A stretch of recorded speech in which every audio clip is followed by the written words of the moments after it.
dedicated by the translator to those skeptics who clamor so loudly, both in print and private letters, show us the wonder-working brothers. Let them come out publicly and we will believe in them. The following is an extract from 1000. Dostoyevsky's celebrated novel, The Brothers Karamazov, the last publication from the pen of the great Russian novelist who died a few months ago, just as the concluding chapters appeared in print. Dostoyevsky is beginning to be recognized as one of the ablest and profoundest among Russian writers. His characters are invariably typical portraits drawn from various classes of Russian society, strikingly lifelike and realistic to the highest degree. The following extract is a cutting satire on modern theology generally, and the Roman Catholic religion in particular. The idea is that Christ revisits Earth, coming to Spain at the period of the Inquisition, and is at once arrested as a heretic by the Grand Inquisitor.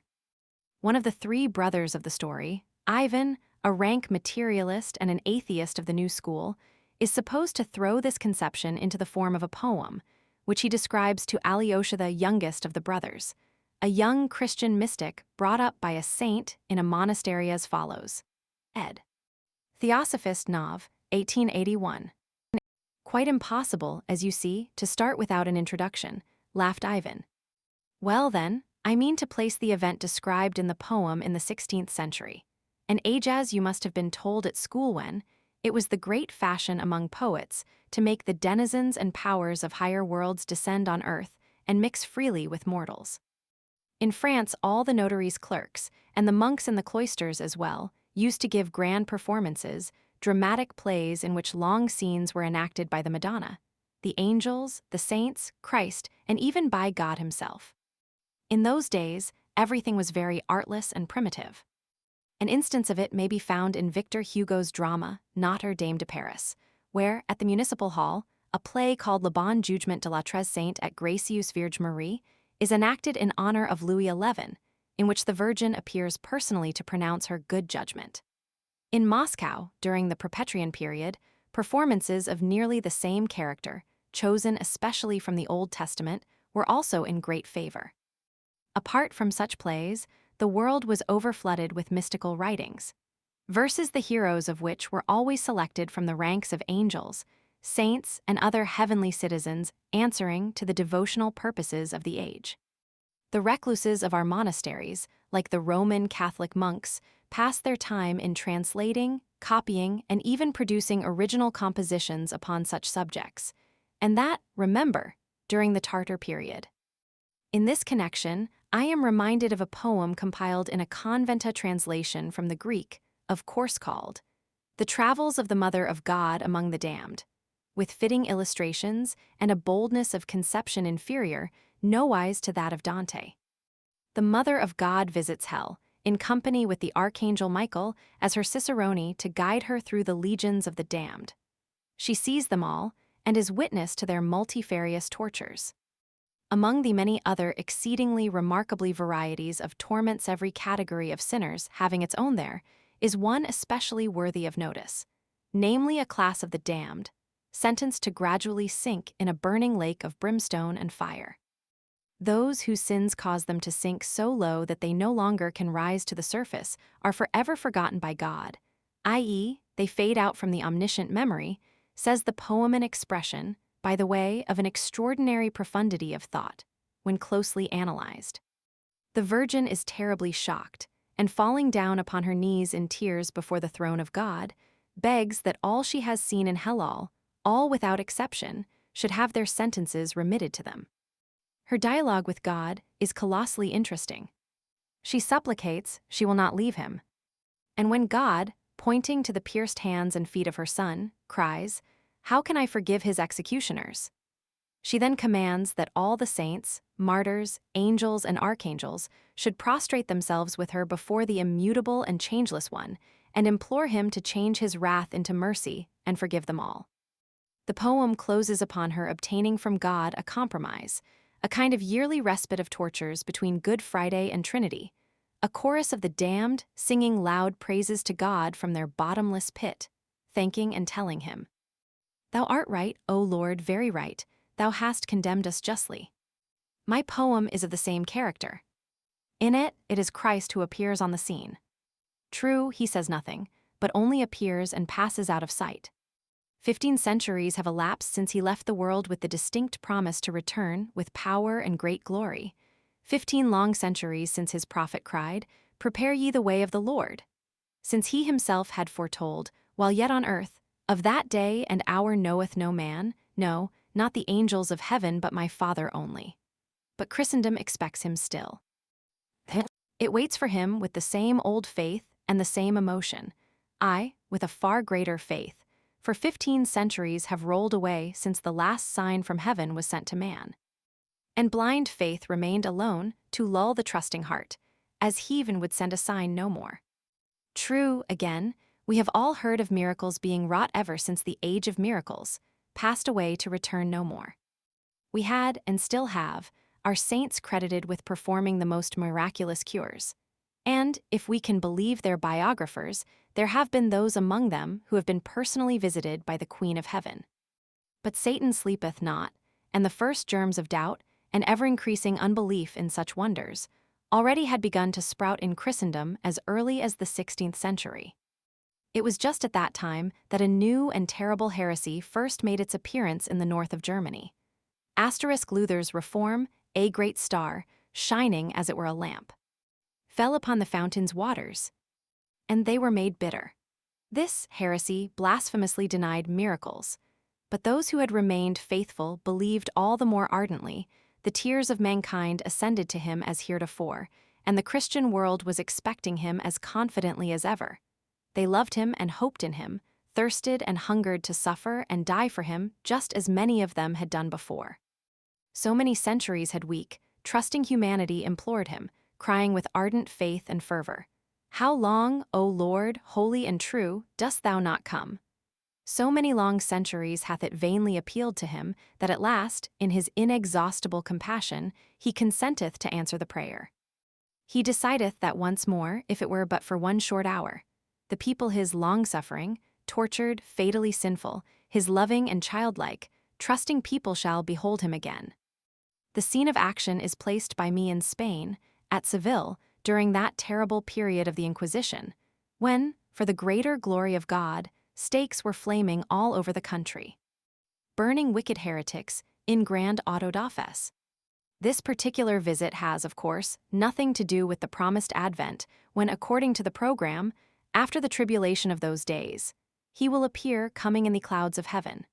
For that coming of the Son of Man, as we are informed, will take place as suddenly as the lightning cometh out of the east and shineth even unto the west.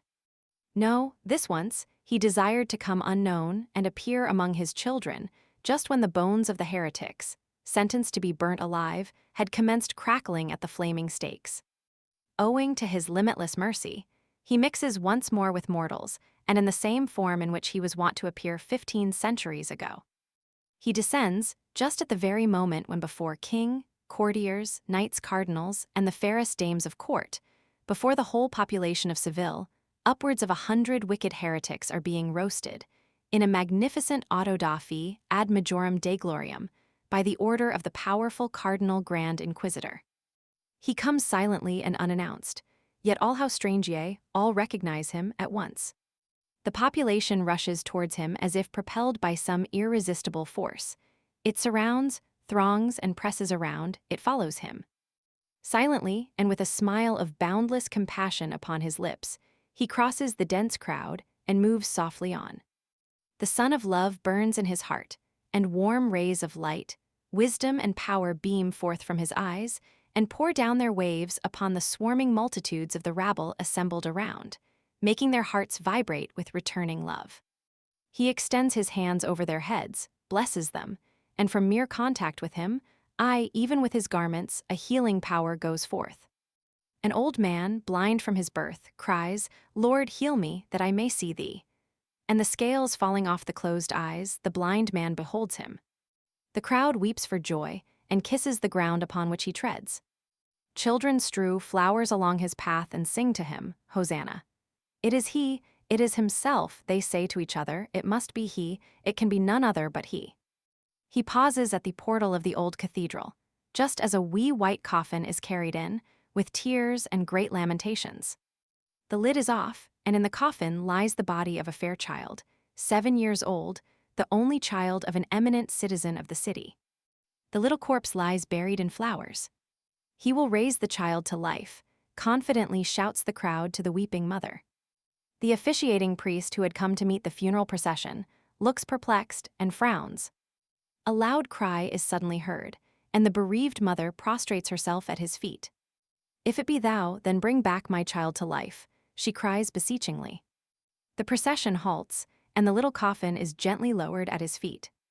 Divine compassion beams forth from his eyes, and as he looks at the child, his lips are heard to whisper once more, "Talitha cumi," and straightway the damsel arose. The child rises in her coffin. Her little hands still hold the nosegay of white roses, which after death was placed in them, and, looking round with large astonished eyes, she smiles sweetly. The crowd is violently excited. A terrible commotion rages among them. The populace shouts and loudly weeps, when suddenly, before the cathedral door, appears the Cardinal Grand Inquisitor himself. He is tall, gaunt-looking old man of nearly 80 with a stern, withered face and deeply sunken eyes, from the cavity of which glitter 2 fiery sparks. He has laid aside his gorgeous cardinal's robes in which he had appeared before the people at the auto da fe of the enemies of the Romish Church, and is now clad in his old, rough, monkish cassock. His sullen assistants and slaves of the Holy Guard are following at a distance. He pauses before the crowd and observes. He has seen all. He has witnessed the placing of the little coffin at his feet, the calling back to life. And now his dark, grim face has grown still darker. His bushy gray eyebrows nearly meet, and his sunken eye flashes with sinister light. Slowly raising his finger, he commands his minions to arrest him. Such is his power over the well-disciplined, submissive, and now trembling people, that the thick crowds immediately give way, and scattering before the guard, amid dead silence and without one breath of protest, allow them to lay their sacrilegious hands upon the stranger and lead him away. That same populace, like one man, now bows its head to the ground before the old inquisitor, who blesses it and slowly moves onward. The guards conduct their prisoner to the ancient building of the Holy Tribunal. Pushing him into a narrow, gloomy, vaulted prison cell, they lock him in and retire. The day wanes, and night a dark, hot, breathless Spanish night creeps on and settles upon the city of Seville. The air smells of laurels and orange blossoms. In the Cimmerian darkness of the old tribunal hall, the iron door of the cell is suddenly thrown open, and the Grand Inquisitor, holding a dark lantern, slowly stalks into the dungeon. He is alone, and, as the heavy door closes behind him, he pauses at the threshold, and for a minute or two, silently and gloomily scrutinizes the face before him. At last approaching with measured steps, he sets his lantern down upon the table and addresses him in these words. "It is thou." "Thou." Receiving no reply, he rapidly continues, "Nay, answer not, be silent." "And what couldst thou say?" "I know but too well thy answer. Besides, thou hast no right to add one syllable to that which was already uttered by thee before. Why shouldst thou now return, to impede us in our work? For thou hast come but for that only, and thou knowest it well. But art thou as well aware of what awaits thee in the morning? I do not know, nor do I care to know who thou mayest be it thou or only thine image. Tomorrow I will condemn and burn thee on the stake, as the most wicked of all the heretics. And that same people, who today were kissing thy feet, tomorrow at one bend of my finger, will rush to add fuel to thy funeral pile. Wert thou aware of this?" he adds, speaking as if in solemn thought, and never for one instant taking his piercing glance off the meek face before him. "I can hardly realize the situation described. What is all this, Ivan?" suddenly interrupted Alyosha, who had remained silently listening to his brother. "Is this an extravagant fancy, or some mistake of the old man, an impossible quid pro quo?" "Let it be the latter, if you like," laughed Ivan, "since modern realism has so perverted your taste that you feel unable to realize anything from the world of fancy. Let it be a quid pro quo, if you so choose it." Again, the Inquisitor is 90 years old, and he might have easily gone mad with his one itty fix of power. Or it might have as well been a delirious vision, called forth by dying fancy, overheated by the auto-da-fé of the 100 heretics in that forenoon. But what matters for the poem, whether it was a quid pro quo or an uncontrollable fancy? The question is that the old man has to open his heart, that he must give out his thought at last, and that the hour has come when he does speak it out and says loudly that which for 90 years he has kept secret within his own breast. And his prisoner, does he never reply? Does he keep silent, looking at him without saying a word? Of course, and it could not well be otherwise, again retorted Ivan. The Grand Inquisitor begins from his very first words, by telling him that he has no right to add one syllable to that which he had said before. To make the situation clear at once, the above preliminary monologue is intended to convey to the reader the very fundamental idea which underlies Roman Catholicism as well as I can convey it. His words mean, in short, everything was given over by thee to the Pope, and everything now rests with him alone. Thou hast no business to return and thus hinder us in our work. In this sense, the Jesuits not only talk but write likewise. Hast thou the right to divulge to us a single one of the mysteries of that world whence thou comest? Inquires of him my old Inquisitor, and forthwith answers for him. Nay, thou hast no such right. For that would be adding to that which was already said by thee before, hence depriving people of that freedom for which thou hast so stoutly stood up while yet on earth.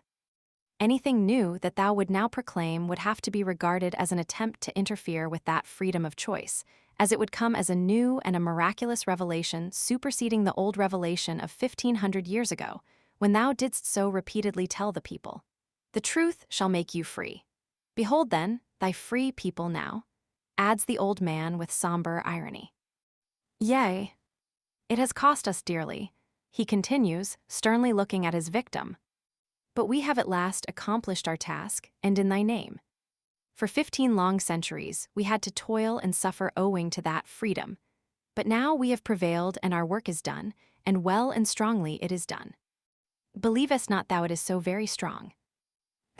And why should thou look at me, so meekly, as if I were not worthy even of thy indignation? Know then, that now, and only now, thy people feel fully sure and satisfied of their freedom, and that only since they have themselves, and of their own free, will delivered that freedom unto our hands by placing it submissively at our feet. But then, that is what we have done. Is it that which thou hast striven for? Is this the kind of freedom thou hast promised them? Now again, I do not understand, interrupted Alyosha. Does the old man mock and laugh? Not in the least. He seriously regards it as a great service done by himself, his brother monks and Jesuits, to humanity, to have conquered and subjected unto their authority that freedom, and boasts that it was done but for the good of the world. For only now, he says, speaking of the Inquisition, has it become possible to us, for the first time, to give a serious thought to human happiness. Man is born a rebel, and can rebels be ever happy? Thou hast been fairly warned of it, but evidently to no use, since thou hast rejected the only means which could make mankind happy. Fortunately, at thy departure, thou hast delivered the task to us. Thou hast promised, ratifying the pledge by thy own words, in words giving us the right to bind and unbind. And surely, thou couldst not think of depriving us of it now. But what can he mean by the words, thou hast been fairly warned? Asked Alexis. These words give the key to what the old man has to say for his justification. But listen, the terrible and wise spirit, the spirit of self-annihilation and non-being, goes on the Inquisitor. The great spirit of negation conversed with thee in the wilderness, and we are told that he tempted thee. Was it so? And if it were so, then it is impossible to utter anything more truthful than what is contained in his 3 offers, which thou didst reject, and which are usually called temptations. Yea, if ever there was on earth a genuine striking wonder produced, it was on that day of thy 3 temptations, and it is precisely in these 3 short sentences that the marvelous miracle is contained. If it were possible that they should vanish and disappear forever, without leaving any trace, from the record and from the memory of man, and that it should become necessary again to devise, invent, and make them reappear in thy history once more, Thinkest thou that all the world's sages, all the legislators, initiates, philosophers, and thinkers, if called upon to frame 3 questions which should, like these, besides answering the magnitude of the event, express in 3 short sentences the whole future history of this our world, and of mankind, dost thou believe, I ask thee, that all their combined efforts could ever create anything equal in power and depth of thought to the 3 propositions offered thee by the powerful and always Spirit in the wilderness? Judging of them by their marvelous aptness alone, one can at once perceive that they emanated not from a finite, terrestrial intellect, but indeed from the eternal and the absolute. In these 3 offers we find, blended into one and foretold to us, the complete subsequent history of man. We are shown 3 images, so to say, uniting in them all the future axiomatic, insoluble problems and contradictions of human nature, the world over. In those days, the wondrous wisdom contained in them was not made so apparent as it is now, for futurity remained still veiled. But now, when 15 centuries have elapsed, we see that everything in these 3 questions is so marvelously foreseen and foretold, that to add to, or to take away from, the prophecy one jot would be absolutely impossible. Decide then thyself, sternly proceeded the Inquisitor, which of ye twain was right, thou who didst reject, or he who offered? Remember the subtle meaning of question the first, which runs thus: wouldst thou go into the world empty-handed? Would thou venture thither with thy vague and undefined promise of freedom, which men, dull and unruly as they are by nature, are unable so much as to understand, which they avoid and fear? For never was there anything more unbearable to the human race than personal freedom. Dost thou see these stones in the desolate and glaring wilderness? Command that these stones be made bread, and mankind will run after thee, obedient and grateful like a herd of cattle. But even then it will be ever diffident and trembling, lest thou should take away thy hand, and they lose thereby their bread. Thou didst refuse to accept the offer for fear of depriving men of their free choice. For where is there freedom of choice where men are bribed with bread? Man shall not live by bread alone, was thine answer. Thou knewest not, it seems, that it was precisely in the name of that earthly bread that the terrestrial spirit would one day rise against, struggle with, and finally conquer thee, followed by the hungry multitudes shouting, "Who is like unto that beast, who maketh fire come down from heaven upon the earth?" Knowest thou not that, but a few centuries hence, and the whole of mankind will have proclaimed in its wisdom, and through its mouthpiece, science, that there is no more crime, hence no more sin on earth, but only hungry people? Feed us first, and then command us to be virtuous, will be the words written upon the banner lifted against thee, a banner which shall destroy thy church to its very foundations, and in the place of thy temple shall raise once more the terrible Tower of Babel. And though its building be left unfinished, as was that of the first one, yet the fact will remain recorded that thou couldst, but wouldst not, prevent the attempt to build that new tower by accepting the offer, and thus saving mankind a millennium of useless suffering on earth. And it is to us that the people will return again. They will search for us catacombs, as we shall once more be persecuted, and martyred, and they will begin crying unto us, "Feed us, for they who promised us the fire from heaven have deceived us." It is then that we will finish building their tower for them. For they alone who feed them shall finish it, and we shall feed them in thy name, and lying to them that it is in that name. Oh, never, never, will they learn to feed themselves without our help. No science will ever give them bread so long as they remain free, so long as they refuse to lay that freedom at our feet, and say, "Enslave, but feed us." That day must come when men will understand that freedom and daily bread enough to satisfy all are unthinkable and can never be had together, as men will never be able to fairly divide the two among themselves. And they will also learn that they can never be free, for they are weak, vicious, miserable nonentities born wicked and rebellious. Thou hast promised to them the bread of life, the bread of heaven. But I ask thee again, can that bread ever equal in the sight of the weak and the vicious, the ever ungrateful human race, their daily bread on earth? And even supposing that thousands and tens of thousands follow thee in the name of, and for the sake of, thy heavenly bread, what will become of the millions and hundreds of millions of human beings too weak to scorn the earthly for the sake of thy heavenly bread? Or is it but those tens of thousands chosen among the great and the mighty that are so dear to thee, while the remaining millions, innumerable as the grains of sand in the seas, the weak and the loving, have to be used as material for the former? No, no. In our sight, and for our purpose, the weak and the lowly are the more dear to us. True, they are vicious and rebellious, but we will force them into obedience, and it is they who will admire us the most. They will regard us as gods, and feel grateful to those who have consented to lead the masses and bear their burden of freedom by ruling over them so terrible, will that freedom at last appear to men. Then we will tell them that it is in obedience to thy will, and in thy name that we rule over them. We will deceive them once more, and lie to them once again for never. Never more will we allow thee to come among us. In this deception we will find our suffering, for we must needs lie eternally and never cease to lie.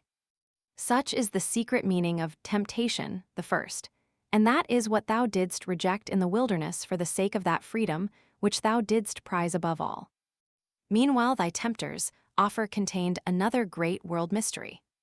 By accepting the bread, thou wouldst have satisfied and answered a universal craving, a ceaseless longing alive in the heart of every individual human being, lurking in the breast of collective mankind, that most perplexing problem, whom or what shall we worship? There exists no greater or more painful anxiety for a man who has freed himself from all religious bias than how he shall soonest find a new object or idea to worship. But man seeks to bow before that only which is recognized by the greater majority, if not by all his fellow men, as having a right to be worshipped, whose rights are so unquestionable that men agree unanimously to bow down to it. For the chief concern of these miserable creatures is not to find and worship the idol of their own choice, but to discover that which all others will believe in and consent to bow down to in a mass.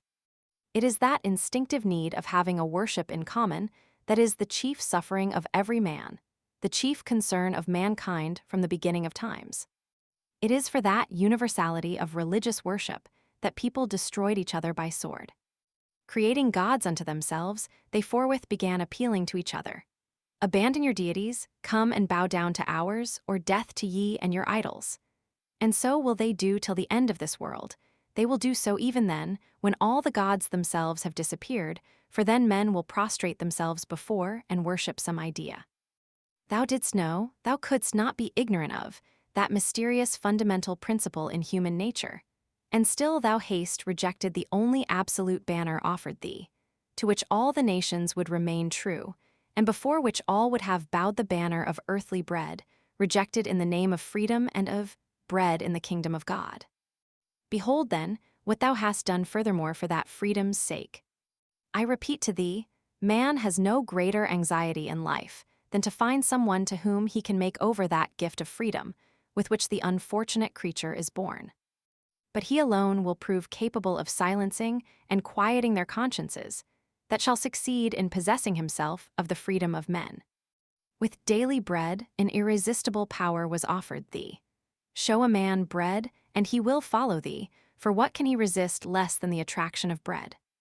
But if, at the same time, another succeed in possessing himself of his conscience so, then even thy bread will be forgotten, and man will follow him who seduced his conscience. So for thou wert right. For the mystery of human being does not solely rest in the desire to live, but in the problem for what should one live at all.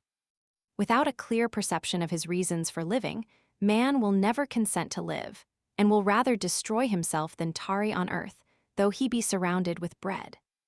This is the truth. But what has happened? Instead of getting hold of man's freedom, thou hast enlarged it still more. Hast thou again forgotten that to man rest and even death are preferable to a free choice between the knowledge of good and evil? Nothing seems more seductive in his eyes than freedom of conscience, and nothing proves more painful. And behold, instead of laying a firm foundation whereon to rest once for all man's conscience, thou hast chosen to stir up in him all that is abnormal, mysterious, and indefinite, all that is beyond human strength, and has acted as if thou never hadst any love for him, and yet thou wert he who came to lay down his life for his friends. Thou hast burdened man's soul with anxieties hitherto unknown to him. Thirsting for human love freely given, seeking to enable man, seduced and charmed by thee, to follow thy path of his own free will, instead of the old and wise law which held him in subjection, thou hast given him the right henceforth to choose and freely decide what is good and bad for him, guided but by thine image in his heart. But hast thou never dreamt of the probability, nay, of the certainty, of that same man one day rejected finally, and controverting even thine image and thy truth, once he would find himself laden with such a terrible burden as freedom of choice? That a time would surely come when men would exclaim that truth and light cannot be in thee, for no one could have left them in a greater perplexity and mental suffering than thou hast done, lading them with so many cares and insoluble problems. Thus, it is thyself who hast laid the foundation for the destruction of thine own kingdom, and no one but thou is to be blamed for it. Meantime, every chance of success was offered thee. There are three powers, three unique forces upon earth, capable of conquering forever by charming the conscience of these weak rebels men for their own good, and these forces are miracle, mystery, and authority. Thou hast rejected all the three, and thus wert the first to set them an example. When the terrible and all-wise Spirit placed thee on a pinnacle of the temple and said unto thee, If thou be the Son of God, cast thyself down, for it is written, He shall give his angels charge concerning thee, and in their hands they shall bear thee up, lest at any time thou dash thy foot against a stone. For thus thy faith in thy Father should have been made evident, thou didst refuse to accept his suggestion, and didst not follow it. Oh, undoubtedly, thou didst act in this with all the magnificent pride of a god. But then men that weak and rebel race are they also gods, to understand thy refusal. Of course, thou didst well know that by taking one single step forward, by making the slightest motion to throw thyself down, thou wouldst have tempted the Lord thy God, lost suddenly all faith in him, and dashed thyself to atoms against that same earth which thou camest to save, and thus wouldst have allowed the wise Spirit which tempted thee to triumph and rejoice. But then, how many such as thee are to be found on this globe, I ask thee? Couldst thou ever, for a moment, imagine that men would have the same strength to resist such a temptation? Is human nature calculated to reject miracle, and trust, during the most terrible moments in life, when the most momentous, painful, and perplexing problems struggle within man's soul, to the free decisions of his heart for the true solution? Oh, thou knewest well that that action of thine would remain recorded in books for ages to come, reaching to the confines of the globe, and thy hope was that following thy example, man would remain true to his God, without needing any miracle to keep his faith alive. But thou knewest not, it seems, that no sooner would man reject miracle than he would reject God likewise, for he seeketh less God than a sign from him. And thus, as it is beyond the power of man to remain without miracles, so, rather than live without, he will create for himself new wonders of his own making, and he will bow to and worship the soothsayer's miracles, the old witch's sorcery, were he a rebel, a heretic, and an atheist 100 times over. Thy refusal to come down from the cross when people, mocking and wagging their heads, were saying to thee, Save thyself if thou be the Son of God, and we will believe in thee, was due to the same determination not to enslave man through miracle, but to obtain faith in thee freely and apart from any miraculous influence. Thou thirstest for free and uninfluenced love, and refuses the passionate adoration of the slave before a potency which would have subjected his will once forever. Thou judgest of men too highly here again, for though rebels they be, they are born slaves and nothing more. Behold, and judge of them once more, now that 15 centuries have elapsed since that moment. Look at them, whom thou didst try to elevate unto thee. I swear man is weaker and lower than thou hast ever imagined him to be. Can he ever do that which thou art said to have accomplished? By valuing him so highly thou hast acted as if there were no love for him in thine heart, for thou hast demanded of him more than he could ever give thou, who lovest him more than thyself. Hadst thou esteemed him less wouldst thou have demanded of him, and that would have been more like love, for his burden would have been made thereby lighter. Man is weak and cowardly. What matters it, if he now riots and rebels throughout the world against our will and power, and prides himself upon that rebellion?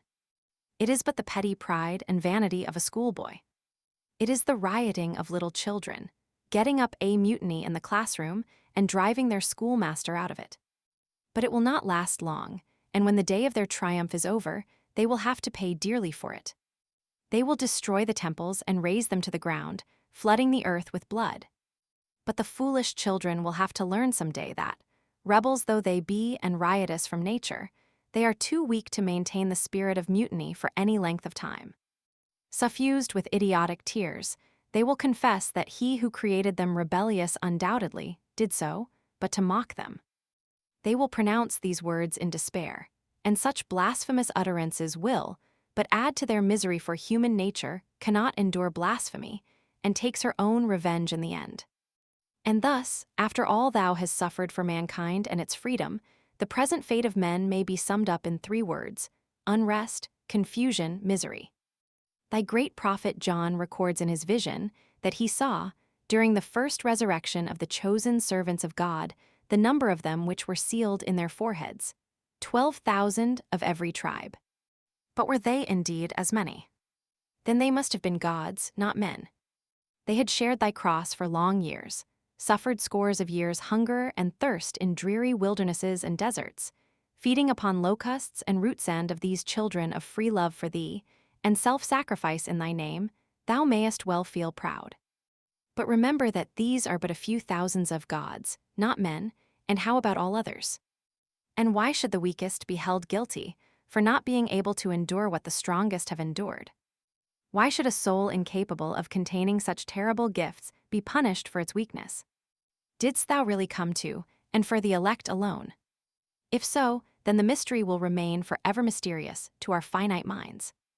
And if a mystery, then were we right to proclaim it as one, and preach it, teaching them that neither their freely given love to thee nor freedom of conscience were essential, but only that incomprehensible mystery which they must blindly obey even against the dictates of their conscience. Thus did we. We corrected and improved thy teaching and based it upon miracle, mystery, and authority. And men rejoiced at finding themselves led once more like a herd of cattle, and at finding their hearts at last delivered of the terrible burden laid upon them by thee, which caused them so much suffering. Tell me, were we right in doing as we did? Did not we show our great love for humanity, by realizing in such a humble spirit its helplessness, by so mercifully lightening its great burden, and by permitting and remitting for its weak nature every sin, provided it be committed with our authorization? For what then hast thou come again to trouble us in our work? And why lookest thou at me so penetratingly with thy meek eyes, and in such a silence? Rather shouldst thou feel wroth, for I need not thy love, I reject it, and love thee not myself. Why should I conceal the truth from thee? I know but too well with whom I am now talking. What I had to say was known to thee before, I read it in thine eye. How should I conceal from thee our secret? If perchance thou wouldst hear it from my own lips, then listen. We are not with thee but with him, and that is our secret. For centuries have we abandoned thee to follow him, yes, 8 centuries. 800 years now since we accepted from him the gift rejected by thee with indignation, that last gift which he offered thee from the high mountain when, showing all the kingdoms of the world and the glory of them, he saith unto thee, all these things will I give thee, if thou wilt fall down and worship me. We took Rome from him and the glaive of Caesar, and declared ourselves alone the kings of this earth, its sole kings, though our work is not yet fully accomplished. But who is to blame for it? Our work is but in its incipient stage, but it is nevertheless started. We may have long to wait until its culmination, and mankind have to suffer much, but we shall reach the goal some day and become sole Caesars, and then will be the time to think of universal happiness for men. Thou couldst accept the glaive of Caesar thyself, why didst thou reject the offer? By accepting from the powerful spirit his third offer, thou would have realized every aspiration man seeketh for himself on earth.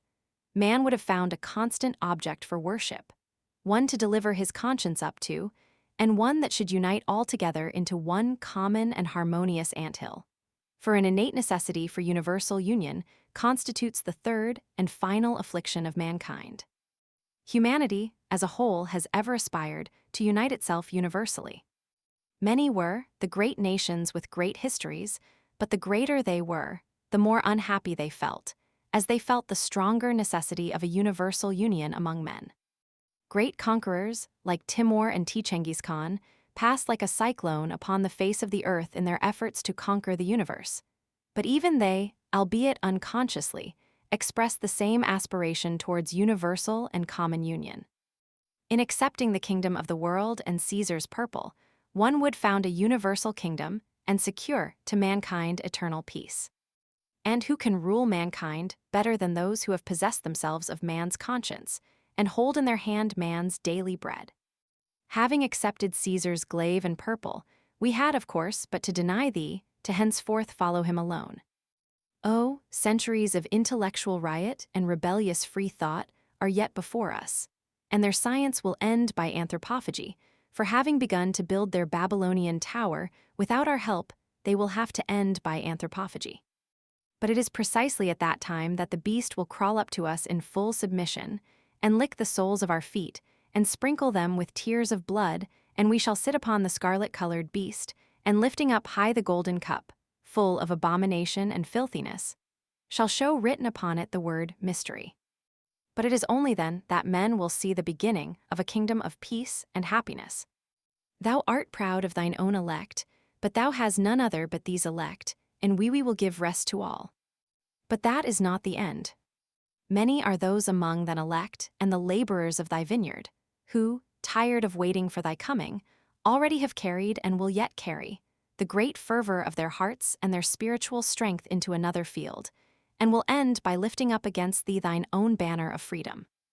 But it is thyself thou hast to thank. Under our rule and sway all will be happy, and will neither rebel nor destroy each other as they did while under thy free banner. Oh, we will take good care to prove to them that they will become absolutely free only when they have abjured their freedom in our favor and submit to us absolutely. Thinkest thou we shall be right or still lying? They will convince themselves of our rightness, for they will see what a depth of degrading slavery and strife that liberty of thine has led them into. Liberty, freedom of thought and conscience, and science will lead them into such impassable chasms, place them face to face before such wonders and insoluble mysteries, that some of them more rebellious and ferocious than the rest will destroy themselves.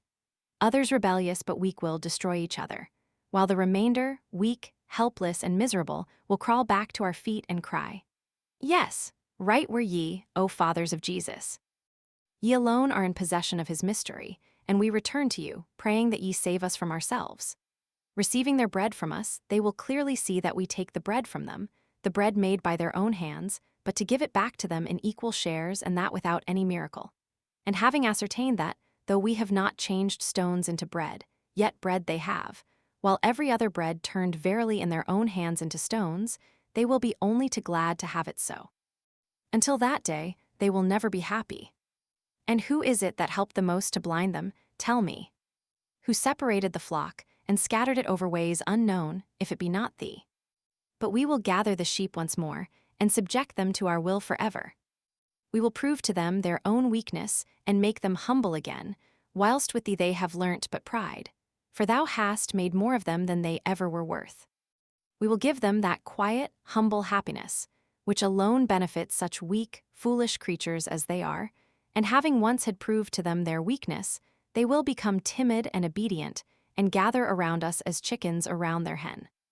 They will wonder at and feel a superstitious admiration for us, and feel proud to be led by men so powerful and wise that a handful of them can subject a flock 1,000 million strong. Gradually, men will begin to fear us. They will nervously dread our slightest anger, their intellects will weaken, their eyes become as easily accessible to tears as those of children and women.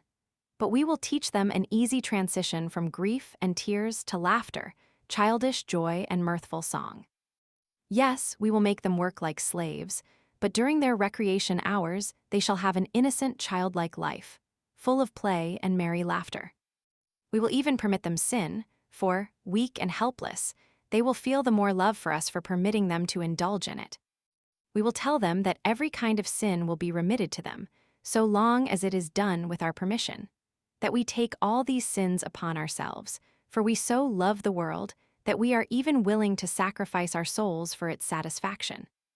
And appearing before them in the light of their scapegoats and redeemers, we shall be adored the more for it. They will have no secrets from us. It will rest with us to permit them to live with their wives and concubines, or to forbid them to have children or remain childless, either way depending on the degree of their obedience to us.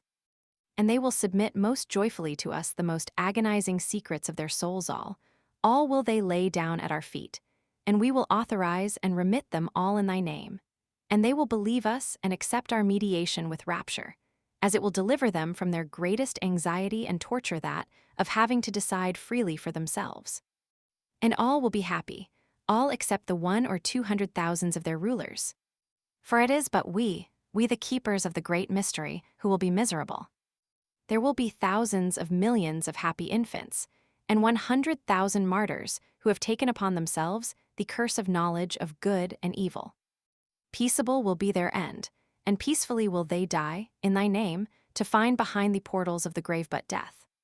But we will keep the secret inviolate, and deceive them for their own good with the mirage of life eternal in thy kingdom. For, were there really anything like life beyond the grave, surely it would never fall to the lot of such as they. People tell us and prophesy of thy coming and triumphing once more on earth, of thy appearing with the army of thy elect, with thy proud and mighty ones. But we will answer thee that they have saved but themselves, while we have saved all. We are also threatened with the great disgrace which awaits the whore, Babylon the Great, the mother of harlots, who sits upon the beast, holding in her hands the mystery, the word written upon her forehead. And we are told that the weak ones, the lambs, shall rebel against her, and shall make her desolate and naked. But then will I arise, and point out to thee the thousands of millions of happy infants free from any sin. And we who have taken their sins upon us, for their own good, shall stand before thee and say, Judge us if thou canst and darest. Know then that I fear thee not. Know that I too have lived in the dreary wilderness, where I fed upon locusts and roots, that I too have blessed freedom with which thou hast blessed men, and that I too have once prepared to join the ranks of thy elect, the proud and the mighty. But I awoke from my delusion and refused, since then, to serve insanity. I returned to join the legion of those who corrected thy mistakes. I left the proud and returned to the really humble, and for their own happiness. What I now tell thee will come to pass, and our kingdom shall be built. I tell thee not later than tomorrow thou shalt see that obedient flock which at one simple motion of my hand will rush to add burning coals to thy stake, on which I will burn thee for having dared to come and trouble us in our work. For, if there ever was one who deserved more than any of the others, our inquisitorial fires it is thee. Tomorrow I will burn thee. Dixie. Ivan paused. He had entered into the situation and had spoken with great animation, but now he suddenly burst out laughing. But all that is absurd, suddenly exclaimed Alyosha, who had hitherto listened perplexed and agitated, but in profound silence. Your poem is a glorification of Christ, not an accusation, as you, perhaps, meant to be. And who will believe you when you speak of freedom? Is it thus that we Christians must understand it? It is Rome, not all Rome, for that would be unjust, but the worst of the Roman Catholics, the Inquisitors and Jesuits, that you have been exposing. Your Inquisitor is an impossible character. What are these sins they are taking upon themselves? Who are those keepers of mystery who took upon themselves a curse for the good of mankind? Who ever met them? We all know the Jesuits, and no one has a good word to say in their favor, but when were they as you depict them? Never, never. The Jesuits are merely a Romish army making ready for their future temporal kingdom, with a mitred emperor Roman high priest at their head. That is their ideal and object, without any mystery or elevated suffering. The most prosaic thirsting for power, for the sake of the mean and earthly pleasures of life, a desire to enslave their fellow men, something like our late system of serfs, with themselves at the head as landed proprietors. That is all that they can be accused of. They may not believe in God, that is also possible, but your suffering inquisitor is simply a fancy. Hold, interrupted Ivan, smiling. Do not be so excited. A fancy, you say, be it so. Of course, it is a fancy. But stop. Do you really imagine that all this Catholic movement during the last centuries is not but a desire for power for the mere purpose of mean pleasures? Is this what your Father Pacy taught you? No, no, quite the reverse, for Father Pacey once told me something very similar to what you yourself say, though, of course, not that something quite different, suddenly added Alexis, blushing. A precious piece of information, notwithstanding you're not that. I ask you, why should the inquisitors and the Jesuits of your imagination live, but for the attainment of mean material pleasures? Why should there not be found among them one single genuine martyr suffering under a great and holy idea and loving humanity with all his heart? Now let us suppose that among all these Jesuits thirsting and hungering, but after mean material pleasures, there may be one, just one like my old inquisitor, who had himself fed upon roots in the wilderness, suffered the tortures of damnation while trying to conquer flesh in order to become free and perfect, but who had never ceased to love humanity, and who one day prophetically beheld the truth. Who saw as plain as he could see that the bulk of humanity could never be happy under the old system, that it was not for them that the great idealist had come and died and dreamt of his universal harmony. Having realized that truth, he returned into the world and joined intelligent and practical people. Is this so impossible? Joined whom? What intelligent and practical people? Exclaimed Alyosha, quite excited. Why should they be more intelligent than other men, and what secrets and mysteries can they have? They have neither. Atheism and infidelity is all the secret they have. Your inquisitor does not believe in God, and that is all the mystery there is in it. It may be so. You have guessed rightly there. And it is so, and that is his whole secret. But is this not the acutest sufferings for such a man as he, who killed all his young life in asceticism in the desert, and yet could not cure himself of his love towards his fellowmen? Toward the end of his life, he becomes convinced that it is only by following the advice of the great and terrible Spirit that the fate of these millions of weak rebels, these, half-finished samples of humanity created in mockery, can be made tolerable. And once convinced of it, he sees as clearly that to achieve that object, one must follow blindly the guidance of the wise spirit, the fearful spirit of death and destruction, hence accept a system of lies and deception, and lead humanity consciously this time toward death and destruction, and moreover, be deceiving them all the while in order to prevent them from realizing where they are being led, and so force the miserable blind men to feel happy, at least while here on earth.